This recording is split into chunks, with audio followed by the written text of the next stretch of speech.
नमस्कार। Welcome to my YouTube channel SP astrology. और आज का टॉपिक है how to check spiritual growth from your own horoscope. हर किसी के लाइफ में और हर कोई कभी न कभी यह बात ज़रूर सोचता है कि आखिर उनका जन्म क्यों हुआ है और इसके पहले, इस जन्म के पहले वो कहाँ थे और मृत्यु के बाद क्या उन्हें पुनः जन्म लेना है, और अगर जन्म होगा तो वह किस तरह का होगा। लाइफ का पर्पस क्या है, हम किस लिए इस जीवन में आए हैं।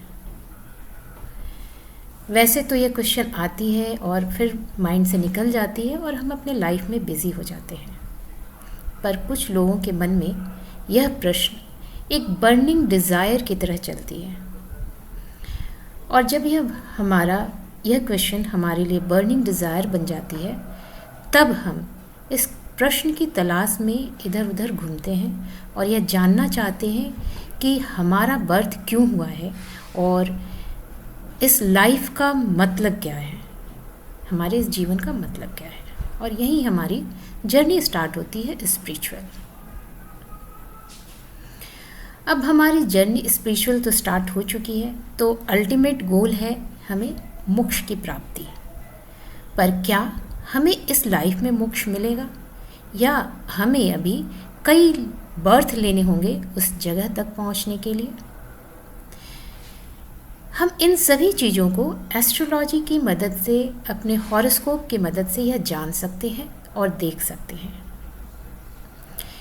सर्टेन रूल्स होते हैं और उन रूल्स को आप अपने चार्ट में लगा कर देखें तो शायद आप समझ पाएंगे कि आपका यह स्पिरिचुअल जर्नी कहाँ तक पहुँचा है और इस लाइफ में क्या मोक्ष प्राप्त होगा। तो चलिए हम स्टार्ट करते हैं। वैसे तो यह एडवांस एस्ट्रोलॉजी का एक पार्ट है, तो अगर आपको थोड़ी बहुत भी नॉलेज है एस्ट्रोलॉजी की तो आप अपना बर्थ चार्ट खोलकर यह चेक कर सकते हैं। इसके लिए हमें सबसे पहले अपने राशि चार्ट, D9 अर्थात नवामसा चार्ट और D20 अर्थात विषुमांसा चार्ट को देखने की ज़रूरत है। हमें सिर्फ राशि चार्ट से यह नहीं पता चलेगा कि हमारी जर्नी कैसी है। इसके लिए हमें कंफर्म करने के लिए और प्लैनेट्स का स्ट्रेंथ एक्चुअली कितना है इस लाइन के लिए, उसके लिए हमें D20 में डेफिनेटली देखना पड़ेगा। अब हम देखते कैसे हैं और इम्पॉर्टेंट हाउसेस कैसे हैं, कौन से हैं, यह देखते हैं। तो सबसे पहले हमें ट्राइन अर्थात फर्स्ट हाउस, फिफ्थ हाउस और ninth house, then eighth house and 12th house, ये हाउसेस बहुत इम्पॉर्टेंट हैं। फर्स्ट हाउस इसलिए क्योंकि फर्स्ट हाउस में असेंडेंट होता है अर्थात हम हैं। अगर हमारा फर्स्ट हाउस ही वीक होगा तो शायद हम अपनी स्पिरिचुअल जर्नी तो स्टार्ट करेंगे, लेकिन हो सकता है कि हम बीच में ही इसे छोड़ देंगे। इसलिए हमारे फर्स्ट हाउस अर्थात असेंडेंट लॉर्ड को स्ट्रॉन्ग होना, एग्जॉल्टेड होना बहुत ज़रूरी है। देन फिफ्थ हाउस हमारे डेटी का हाउस होता है, इसलिए फिफ्थ हाउस में जो भी जॉडियक साइन है उसके लॉर्ड कहाँ पर बैठे हैं, एग्जॉल्टेड हैं, डेबिलिटेटेड हैं, फ्रेंडली हाउस में बैठे हैं, यह देखना चाहिए। देन एट्थ हाउस हमारे ऑकल्ट साइंस, ऑकल्ट वाली जैसी चीज़ें जितनी भी हैं उसका हाउस होता है। एनीथिंग विच इज़ हिडन, अगर उसी हमें जानना है तो वो हम एट्थ हाउस से देखते हैं। इसलिए एट्थ हाउस का D20 चार्ट में स्ट्रॉन्ग होना बहुत ज़रूरी है। उसके बाद हमें नाइन्थ हाउस को देखना चाहिए। नाइन्थ हाउस इसलिए क्योंकि यह भाग्य स्थान होता है, तो आपका भाग्य आपको इस लाइन में आगे बढ़ने के लिए कितना सपोर्ट करेगा, इसलिए यह ज़रूरी है कि आप अपने नाइन्थ हाउस के स्ट्रेंथ को देखें। And then the last one is 12th house. 12th house को हम मोक्ष कारक घर मानते हैं। तो हमें क्या, हमारे 12th हाउस में किस तरह की राशियाँ बैठी हैं और क्या उसकी पोजीशन है, वह देखने की बहुत ज़्यादा ज़रूरत है, क्योंकि तभी हमें पता चलेगा कि हमें अल्टीमेटली इस लाइफ में मोक्ष मिलेगा या हमें अभी और वेट करने की ज़रूरत है। तो ये छोटे छोटे से पहले हमने देखे कि किन किन हाउसों को हमें देखना है, इसको यह समझने के लिए कि हमारी यह जर्नी होगी और कितनी आगे तक पहुंचेगी। अब ये हमने बात कर ली हाउसेस की। अब जो इम्पॉर्टेंट ज़ोडिएक साइन इसके लिए होते हैं वो हैं कैंसर, स्कॉर्पियो और पाइसेस। कुछ योग बनते हैं, जैसे विष योग जो सैटर्न और मून के कंजंक्शन से बनता है, शिव योग जो मार्स और मून के कंजंक्शन से बनता है। ये दोनों अगर आपके बर्थ चार्ट में है तो ये काफ़ी अच्छी स्थिति है, आपको इस स्पिरिचुअल ग्रोथ में हेल्प मिलेगी। जुपिटर एंड केतु का कंजंक्शन अगर 12th हाउस में बनता है then it is very good. Jupiter और का एग्जॉल्टेड होना 12th हाउस में यह बताता है, जुपिटर और केतु का होना और जुपिटर का एग्जॉल्टेड होना यह बताता है कि आपको कहीं बाहर जाने की ज़रूरत नहीं है, गुरु आपके अंदर है और जब भी आपको ज़रूरत पड़ेगी जाने अनजाने में आपको गुरु की गाइडेंस मिलती रहेगी। आपको समझ में नहीं आएगा कि कोई आपको गाइड कर रहा है, लेकिन आपको प्रॉपर गाइडेंस उस समय आपको मिलती रहेगी। मून मन का कारक ग्रह होता है, तो अगर हमें इस रास्ते पर चलना है तो हमारे मन को भी बहुत स्ट्रांग होना ज़रूरी होता है, इसलिए मून का स्ट्रांग होना बहुत आवश्यक है। तो ये प्लैनेट्स की बात हो गई। अब हमें देखना कैसे है? हमें सबसे पहले 5th हाउस के लॉर्ड को देखना है। 5th हाउस में जो भी ज़ोडिएक साइन है आपका, आप उसके लॉर्ड को देखिए कि D9 में कहाँ पर बैठा है। क्या वो एग्जॉल्टेड है, डेबिलिटेटेड है, या अपने फ्रेंडली साइन में या एनिमी साइन में बैठा है। अगर वह एग्जॉल्टेड है तो बहुत अच्छी बात है, फ्रेंडली साइन में है तो भी अच्छी बात है, लेकिन अगर ये डेबिलिटेटेड है तो आपको प्रॉब्लम हो सकती है। देन 8th हाउस के लॉर्ड को देखिए। 8th हाउस का ज़ोडिएक साइन है, वो उसका लॉर्ड जो है उसे हमें देखने की ज़रूरत है कि वो D20 चार्ट में कहाँ पर है, उसकी स्थिति क्या है। अगर वह भी एग्जॉल्टेड है तो ये आपकी स्पिरिचुअल जर्नी बहुत अच्छी होगी, यह बता रहा है। कई बार यह हो सकता है कि आपका सपोज़ 5th लॉर्ड तो एग्जॉल्टेड है लेकिन 8th लॉर्ड डेबिलिटेटेड साइन के साथ बैठा है, डेबिलिटेटेड हाउस में है, तो ऐसे में क्या होगा? स्पिरिचुअल ग्रोथ तो होगी आपको, लेकिन एट अ टाइम आप फील करेंगे कि आपको कोई गाइडेंस नहीं मिल रही है, आपको क्या करना है, कैसे इसमें आगे बढ़ना है, आपको कुछ समझ में नहीं आ रहा।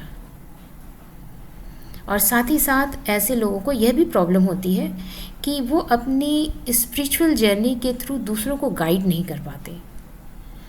ऐसा नहीं कि वो चाहते नहीं, लेकिन वो कर नहीं पाते हैं, तो यहाँ पर आकर थोड़ी सी प्रॉब्लम होती है अगर एक एग्जॉल्टेड है दूसरा एग्जॉल्टेड नहीं है। सैटर्न का किसी भी हाल में आपके हॉरोस्कोप में स्ट्रांग होना बहुत ज़रूरी है। अब सैटर्न इसलिए क्योंकि सैटर्न हमारे पास्ट लाइफ के कर्मों को बताता है। अगर हमारा सैटर्न एग्जॉल्टेड है, इसका मतलब है यह बता रहा है आपको कि आपकी जो डिज़ायर है उसमें वो हेल्प करेगा आपको। अगर सैटर्न एग्जॉल्टेड नहीं है, डेबिलिटेटेड हो गया, तो इट मीन्स कि आपका अभी कार्मिक ड्रिफ्ट ज़्यादा है जो पहले आपको पूरा करना पड़ेगा, और जब आपका कार्मिक ड्रिफ्ट क्लियर होगा उसके बाद ही आपको मोक्ष मिलेगा। क्योंकि सैटर्न हमारे पास्ट लाइफ के कर्मा को बताता है और पास्ट लाइफ के कर्मा को बिना क्लियर किए हुए हमें मोक्ष नहीं मिल सकता। अगर आप काल पुरुष की कुंडली को देखेंगे तो वहाँ पर 10th and 11th house Saturn के हैं और 12th हाउस हमारा मोक्ष का कारक ग्रह है। तो हमें 12th हाउस के पहले पहुँचने के पहले तक हमें अपने कार्मिक डेप्ट को क्लियर करना बहुत ज़रूरी है। तो इस तरह से ये कुछ सिचुएशंस बनती हैं अगर आपके हॉरोस्कोप में, तो ये काफ़ी स्ट्रॉन्ग पोजीशन है कि आपकी स्पिरिचुअल जर्नी हो सकती है। इसके अलावा एक और है कि अगर एक ही हाउस में इन सिंगल हाउस आपके मोर देन 4 प्लैनेट्स या 4 प्लैनेट्स पोजिटेड हों तो यह भी आपके स्पिरिचुअल ग्रोथ को बताता है। गौतम बुद्ध की अगर आप हॉरोस्कोप को देखेंगे तो वहाँ पर उनके एक ही हाउस में उनके एक हाउस में 5 प्लैनेट्स बैठे हैं और यह संन्यास योग भी देता है। तो इस तरह आपने देखा कि किस तरह से ये छोटी छोटी चीज़ें हैं जो हमें अपने हॉरोस्कोप में देखनी चाहिए। हमें D9 D20 में देखकर पहले हमें यह देखना चाहिए कि राशि चार्ट में कहाँ है, फिर हमें यह देखना चाहिए कि D9 में कहाँ पर बैठे हैं, वो एग्जॉल्टेड है, उनकी पोजीशन क्या है, उनकी पोजीशन D9 में भी स्ट्रांग होनी चाहिए, और देन हमें देखना चाहिए कि D20 में उनकी पोजीशन क्या है। अगर D20 में भी पोजीशन अच्छी है इट मीन्स कि आपकी स्पिरिचुअल जर्नी बहुत अच्छी है। और मे बी अब डिपेंड करता है कि आपके हॉरोस्कोप में कैसी सिचुएशन बन रही है। तो अगर सारे कुछ अच्छे हैं तो हो सकता है कि आपको इस लाइफ में या आने वाले 1-2 लाइफ में मोक्ष की प्राप्ति हो जाएगी। वैसे तो ये काफ़ी टफ सा सब्जेक्ट है, लेकिन जो स्पिरिचुअल सीकर होते हैं उनको यह जानने की बहुत इच्छा होती है कि उनकी स्पिरिचुअल जर्नी कैसी चलेगी और कितना आगे तक जाएगी। आई गेस कि जो स्पिरिचुअल सीकर हैं उनके लिए यह वीडियो काफ़ी यूज़फुल होगा। वो अपने हॉरोस्कोप को खोलकर यह देख सकते हैं कि उनकी स्पिरिचुअल जर्नी कैसी होगी फ्यूचर में। आई गेस फ्रेंड्स कि आप समझ पा रहे होंगे कि हमें हॉरोस्कोप में किस तरह से अपने स्पिरिचुअल जर्नी को देखना है। अगर आप स्पिरिचुअल सीकर हैं और यह जानना चाहते हैं कि आपकी स्पिरिचुअल जर्नी कैसी चलेगी तो आप मुझे कॉल कर सकते हैं। मेरा नंबर यहाँ दिया है। आप मुझे मेल भी कर सकते हैं और यह जान सकते हैं, या नहीं तो आप जिस भी एस्ट्रोलॉजर पे ट्रस्ट करते हैं उनसे भी आप पूछ सकते हैं। अगर हो सके तो आप अपना चार्ट खुद भी चेक कर सकते हैं।